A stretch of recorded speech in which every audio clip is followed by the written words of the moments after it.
ஓம் அறிகவும் சொல்லி அருண் மனை சூட்ட பெருகு தமிழ் வெள்ளம் பெருகும் பொருட்கருணை சொற்பரத்தில் உற்பவித்த ஏனைமுக கற்பகத்தை கைத்தொழுது கால்.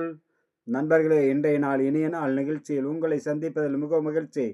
இன்று விஸ்வாவாஸ் வருடம் மாசி மாதம் 11ஆம் தேதி 23/2/2026 திங்கட்கிழமை. இன்றைய திதி சஷ்டி. காலை 9:15 வரை. பிறகு சப்தமி. இன்றைய நட்சத்திரம் பரணி. மாலை 5 மணி வரை. பிறகு கிருத்திகை. இன்றைய யோகம் பிரவயம். கரணம் தைத்துளை. நேத்திரம் 1 ஜீவன் பாதி. சித்த யோகமும் மரண யோகமும் கூடிய நாள். இன்று கிருத்திகை விரதம். நண்பர்களே, இன்றைய குளிகாதி நேரம் நல்ல நேரம் காலை 6 மணி முதல் 7:30 வரை. பிறகு 9 மணி முதல் 10:30 வரை. குளிகை பிற்பகல் 1:30 முதல் 3 மணி வரை. இன்றைய ராகு காலம் காலை 7:30 முதல் 9 மணி வரை. யமகண்டம் காலை 10:30 முதல் முற்பகல் 12 மணி வரை. இன்றைய வார சூலை கிழக்கு தென்கிழக்கு பரிகாரம் தயிர் காலை 9:12 வரை.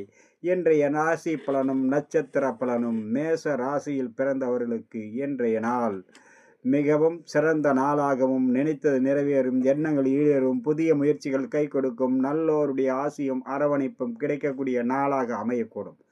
சர்வ காரியத்திலும் வெற்றி கிடைக்கக்கூடிய நாள். துரிதமாக நடைபெறும் மண் மனை வீடு பூமி சம்பந்தப்பட்ட வகையில் எடுக்கும் முயற்சிகள், தீராத சில வழக்கு பிரச்சனைகள், அது அனைத்திலும் தீர்வு கிடைக்கக்கூடிய நாளாகவும் அமையக்கூடும். நல்லோருடைய ஆசியும் அரவணைப்பும் கிடைக்கும். சிக்கல்ல இருந்து விடுபடக்கூடிய நாளாக அமையக்கூடும் மேசராசி நண்பர்களுக்கு. அஸ்வினி சர்வ காரியத்தில் வெற்றி கிடைக்கும். பரணி சற்று பொறுமையோடு இருந்தாலே அனைத்து விதத்திலும் நன்மைகள் வந்து சேரும்.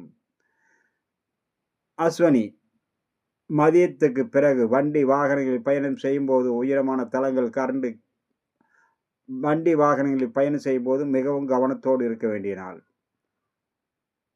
கிருத்திகை சற்று பொறுமையோடு இருந்தாலே அனைத்து வகையிலும் நன்மைகள் வந்து சேரக்கூடிய நாளாக அமையக்கூடும். அடுத்ததாக நமக்கான இருப்பது ரிஷபம், மிதுனம், கடக ராசி நண்பர்களை பற்றி காண்போம். நீங்கள் உங்களுடைய காரியம் அனைத்தும் ஜெயம் பெற முருகப்பெருமானை